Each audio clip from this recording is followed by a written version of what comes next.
सौरभ भाई, पहले आपको बहुत बहुत बधाई है कि आईआईटी जैम के थ्रू आज आप आईआईटी रुड़की में एमएससी केमिस्ट्री करने जा रहे हैं। और इस अचीवमेंट के लिए पहले आपको बहुत बहुत बधाई है। एंड मैं आपका बहुत बहुत स्वागत करता हूं अपने यूट्यूब चैनल रियलिस्टिक ज्ञान में। आज आपसे सारे सीक्रेट जानेंगे कि आप कैसे प्रिपरेशन करे हैं, किन चीज़ों को करना होता है, किन चीज़ों को नहीं करना होता है, सो दैट कोई भी पर्सन आईआईटी को क्रैक कर सके। एंड सारी चीज़ आप शेयर कीजिए। चलिए शुरू करते हैं। पहले आपका बहुत बहुत स्वागत है मेरे चैनल में। बहुत बहुत धन्यवाद अक्षय भाई।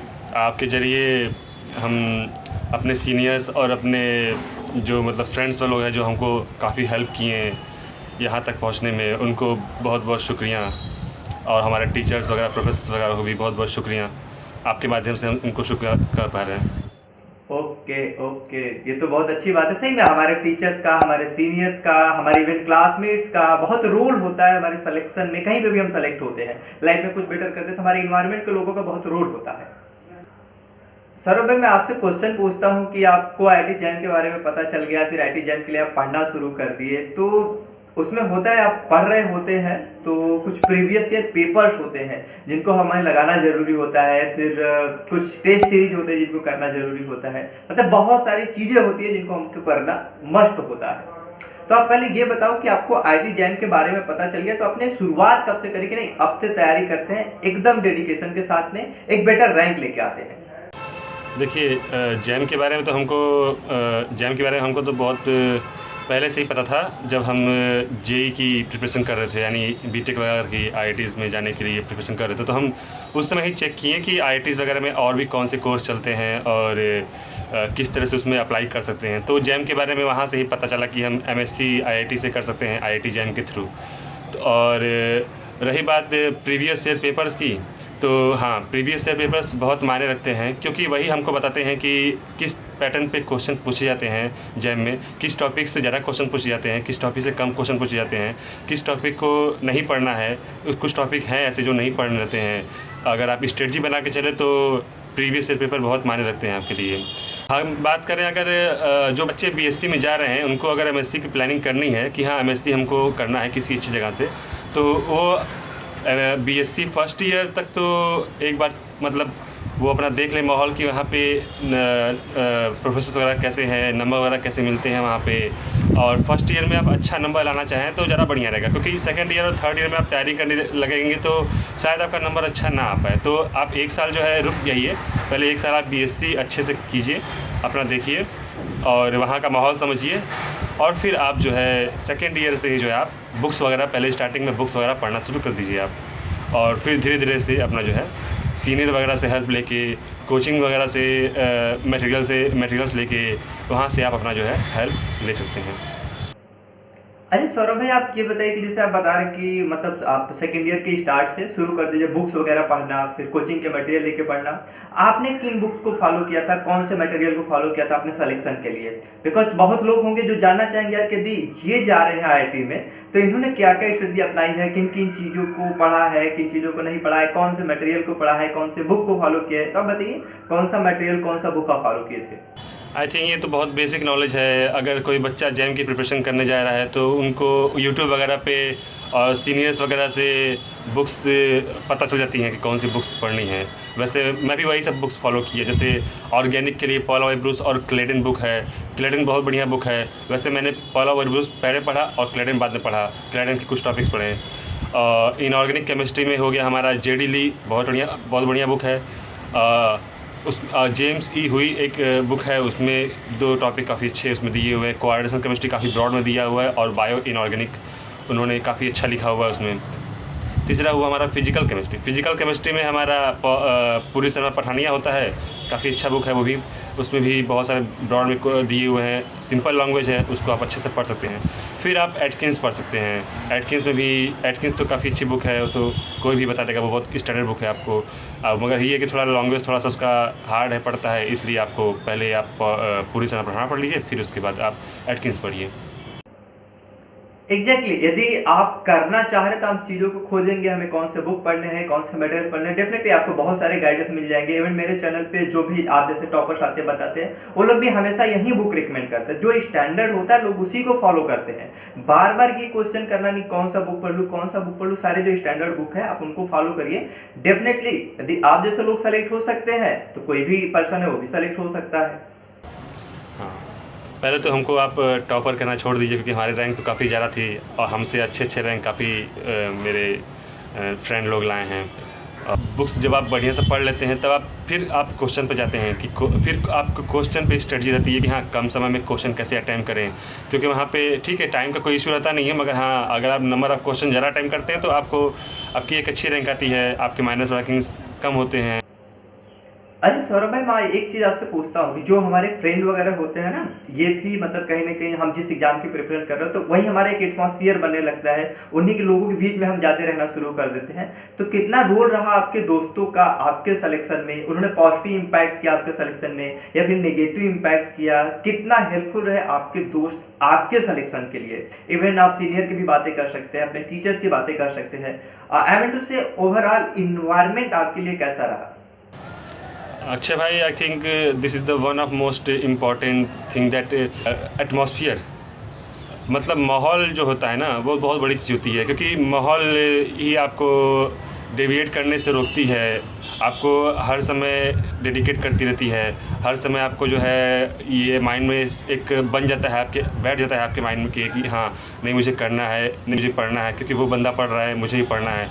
तो ये सब बहुत मायने रखता है, एटमॉस्फेयर काफ़ी मायने रखता है, और बीएचयू में एटमॉस्फेयर की कमी है ही नहीं। सीनियर्स वगैरह इतने अच्छे से हम लोग मिलते हैं, वो शुरू से वो लोग पढ़ते रहते हैं, हम लोग क्या गलती करते हैं, क्या नहीं करना है, क्या करना है, वो सारी बातें वो बताते रहते हैं।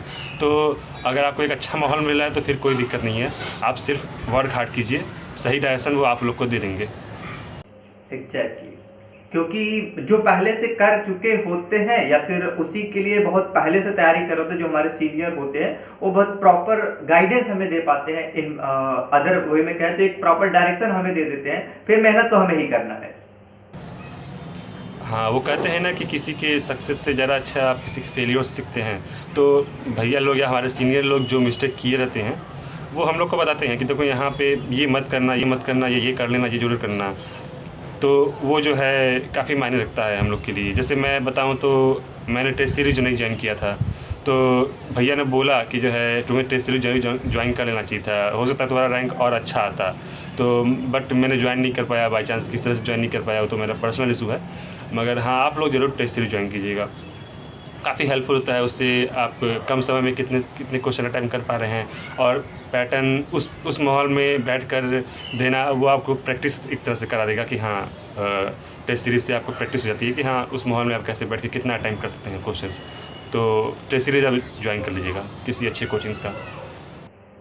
एग्जैक्टली जो टेस्ट सीरीज होता है हमें रियल टाइम एग्जाम एक्सपीरियंस दिलाता है कि हमको एग्जाम में कैसा एटमॉस्फेयर मिलने वाला है, कैसे क्वेश्चन मिलने वाले हैं, फिर कैसे उनके साथ में डील करना है, ये हमें समझ आता है टेस्ट सीरीज के थ्रू। आपने ये बहुत सही बात बताई है कि डेफिनेटली हमें टेस्ट सीरीज ज्वाइन कर लेना चाहिए।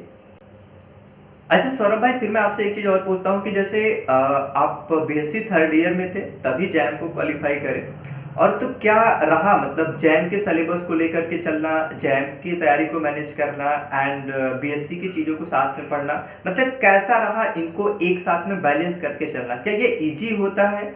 क्या सब्जेक्ट जो हमारे सब्जेक्ट होते हैं जो हमें बीएससी में पढ़ाए जाते हैं, क्या ये सिमिलर होते हैं जैम के सिलेबस और हमारे क्लासेस के सिलेबस, या फिर बहुत डिफरेंट होते हैं, मतलब एक कह ले डिफरेंट वे में लेके चले जाते हैं, हमें अलग से तैयारी करनी पड़ती है, या फिर उनके साथ में मैनेज किया जा सकता है आसानी से? और आपने कैसे मैनेज किया?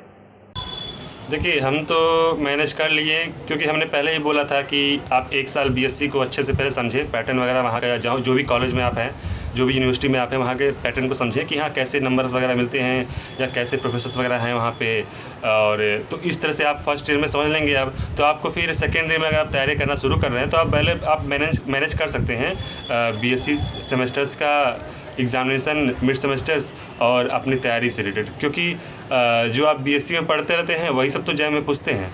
बस थोड़े बहुत एक्स्ट्रा टॉपिक्स होते हैं जो मतलब आपको पढ़ने पड़ते हैं, उसको आप अपने से पढ़ सकते हैं। और बीएचयू में तो मतलब बीएचयू का बीएससी का जो सिलेबस है काफ़ी हद तक वो जैम का ही कवर कर लेता है। तो बस ये है कि आपको टाइम से पहले पढ़ना रहता है, 6 महीने 7 महीने आपको पहले पढ़ने रहते हैं, वो चीज़ खुद से ही पढ़ने रहते हैं।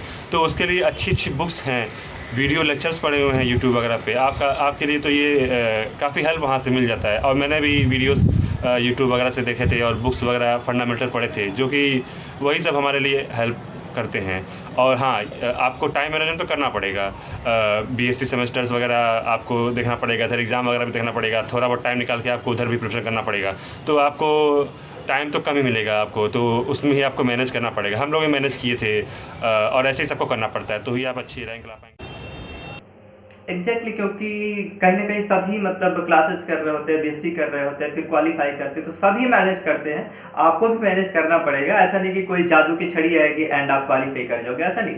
मैनेज करके चलना पड़ेगा चीज़ों को, क्वालिफाई करना पड़ेगा। लोग मेहनत कर रहे होते हैं, जो टॉपर्स होते हैं वो मेहनत कर रहे हैं, तो डेफिनेटली आपको भी मेहनत करना पड़ेगा, मैनेज करके चलना पड़ेगा चीज़ों को, तब आप सेलेक्ट हो पाओगे। बिल्कुल, बिल्कुल, मैनेज तो आपको करना ही पड़ेगा, क्योंकि इस तरह से तो फिर 1 साल गैप करके अब अगर आप करेंगे तो फिर तो इतना नहीं है कि 1 साल गैप करके लोग करें, क्योंकि आईआईटी जेईई वगैरह तो होता है 1 साल गैप करने के लिए, मगर जैम वगैरह रिलेटिवली ईजी होते हैं। क्यों ईजी होते हैं? इसका कारण ये है कि जेईई वगैरह में आपका 3 सब्जेक्ट पूछते हैं और इसमें एक ही सब्जेक्ट पे फोकस करना रहता है, तो रिलेटिवली थोड़ा आसान होता है। तो आप बीएससी में वही चीज़ पढ़ रहे हैं, और अगर आपका ऑनर्स है तो और अच्छी बात है, थर्ड ईयर में भी वही पढ़ेंगे आप। हाँ, और जैम में जो आप सब्जेक्ट चूज़ किए उसके लिए भी वही पढ़ना पड़ता है, तो आप एक ही सब्जेक्ट पे कमांड करना पड़ता है आपको। तो ये एक प्लस पॉइंट है जैम में क्वालिफाई करने के लिए। एग्जैक्टली। अच्छा सौरभ भाई, मैं अब आपसे एक चीज़ ये पूछता हूँ कि आपको क्या लगता है कि जैम की हमें तैयारी करने के लिए कितने महीने रहे? जैसे कि आप शुरुआत से बताते आ रहे हैं कि मतलब यदि सेकेंड ईयर की शुरुआत से आप शुरू कर देते हैं पढ़ना, बुक्स वगैरह स्टैंडर्ड, तो आप एक अच्छा रैंक ला सकते हैं, एक अच्छी आईआईटी में जा सकते हैं। इवन सपोज किसी बच्चे ने गलती कर दी है, मतलब सेकेंड ईयर से नहीं पढ़ा है, तो क्या कुछ 6-7 महीने की प्रिपरेशन में एंड डेली 3 to 4 आवर्स यदि मैनेज कर पा रहा है, कभी मैनेज नहीं भी कर सकता है, नहीं भी मैनेज हो पाएगा 3 to 4 आवर्स या फिर कह ले उससे ज़्यादा, इवन आपको क्या लगता है कि डेली इतने आवर की स्टडी करता है 5 to 6 मंथ या 7 मंथ 8 मंथ, क्या आपको लगता है इतने समय और इतने आवर्स तक डेली प्रिपेयर कर रहा है तो जैम में एक बेटर रैंक सिक्योर कर सकता है? आई थिंक ये बंदे पे डिपेंड करता है कि वो स्टूडेंट जो है वो कितना डेडिकेटेड है और उसकी कितनी कैपेसिटी है, कोई चीज़ को पढ़ के कितना एब्जॉर्ब करने की कैपेसिटी है, वो उस पर डिपेंड करता है। तो अगर वो कम समय में ही ज़्यादा एब्जॉर्ब कर लेता है उस नॉलेज को, तो भाई उसके लिए कम टाइम ही लगेगा, ऑब्वियसली है। हाँ, मगर एग्ज़ाम स्ट्रेटजी आप रख के चलेंगे तो एग्ज़ाम और अच्छे से क्वालिफाई कर पाएंगे। जैसे कि मैंने कहा कि कम समय में क्वेश्चन लगाना और उस टाइप के क्वेश्चन जो एग्ज़ाम में पूछे जाते हैं उसको आपको अटेम्प्ट करना, तो ये सब चीज़ मायने रखता है। और समय तो ठीक है, बच्चों पर डिपेंड करता है कि हाँ वो कितना टाइम दे रहे हैं पढ़ने में और कितने कम समय में कर पा रहे हैं। सर अभी आप क्या मैसेज देना चाहोगे जो हमारे न्यू एस्पिरेंट आ रहे हैं आईआईटी जैम के लिए, इनफैक्ट आप कह लें कि जो हमारे जूनियर आ रहे हैं आईआईटी जैम के लिए, आप उनको क्या मैसेज देना चाहोगे कि आप इन गलतियों को अवॉइड करो और इन चीज़ों को आप करो, देन एक अच्छा रैंक सिक्योर कर सकते हैं? पहले तो मैं अपने आने वाले जो एस्पिरेंट्स हैं जैम के 2021 के, उनको तो पहले मैं बेस्ट ऑफ लक कहना चाहूँगा उनके प्रिपरेशन के लिए। और लग जाओ, एकदम पूरा मेहनत करो ढंग से और अच्छा रैंक अचीव करें आप लोग, मेरा तो यही कहना है। और कभी भी आप मतलब ऐसा नहीं है कि पूरा पढ़ लिए ढेर सारा, कल छोड़ दिए परसों छोड़ दिए, आप कंटिन्यूटी मेंटेन करके रखिए।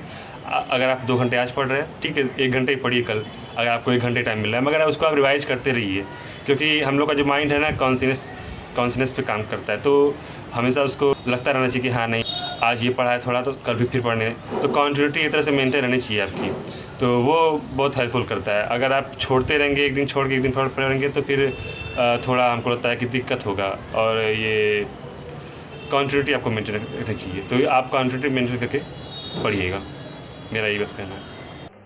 जी सौरभ भाई, आपने बहुत सही चीज़ें बताई कि कंसिस्टेंसी आप मेंटेन करके रखो, हमेशा पढ़ते हुए चलो, ये बहुत सही चीज़ आपने बताई है। एंड डेफिनेटली जो भी एस्पिरेंट आ रहा है इन चीज़ों को फॉलो करेंगे और एक अच्छा रैंक लेकर आएंगे। इतनी वैल्यूएबल इंफॉर्मेशन हमारे व्यूवर के साथ शेयर करने के लिए बहुत बहुत आपका धन्यवाद। और ठीक है, वीडियो बनाने में काफ़ी मेहनत लगते हैं, जैसे भाई अक्षय भाई बना रहे हैं वीडियो, और हम भी बनाने में थोड़ा सा मेहनत लगा है, तो आप लोग लाइक सब्सक्राइब कर लें। और इस पे लाइक सब्सक्राइब इसलिए भी मैं कह रहा हूँ करने को, क्योंकि इस पे और भी ऐसे वीडियो आते रहते हैं कि अगर कोई इंटरव्यू वगैरह के वीडियोस आते रहते हैं यहाँ पे, और ऐसे ऐसे जैम वगैरह के जो है एस्पिरेंट्स के लिए काफ़ी हेल्पफुल वीडियो भेजते रहते हैं अक्षय। तो इस सौरभ भाई आपने बहुत सही चीज बोला है कि मैं जैम के रिकॉर्डिंग और इंटरव्यू के रिकॉर्डिंग हमेशा ही वीडियो अपलोड करता हूँ। एक जेन्युइन कंटेंट, हेल्पफुल कंटेंट मैं देता रहता हूँ। सो एक रीजन है ये आपको सब्सक्राइब करने के लिए। तो यदि आपने अभी तक चैनल को सब्सक्राइब नहीं किया तो डेफिनेटली आप चैनल को सब्सक्राइब कीजिए, बेल आइकन को प्रेस कीजिए। ये वीडियो पसंद आए, हेल्पफुल लगा है, जरूर से लाइक कीजिए और अपने दोस्तों के साथ में जरूर से शेयर कीजिए। मिलूंगा आपसे अगले किसी इंस्पायरिंग इंटरव्यू में, तब तक अपना और अपने का ख्याल रखें। जय हिंद।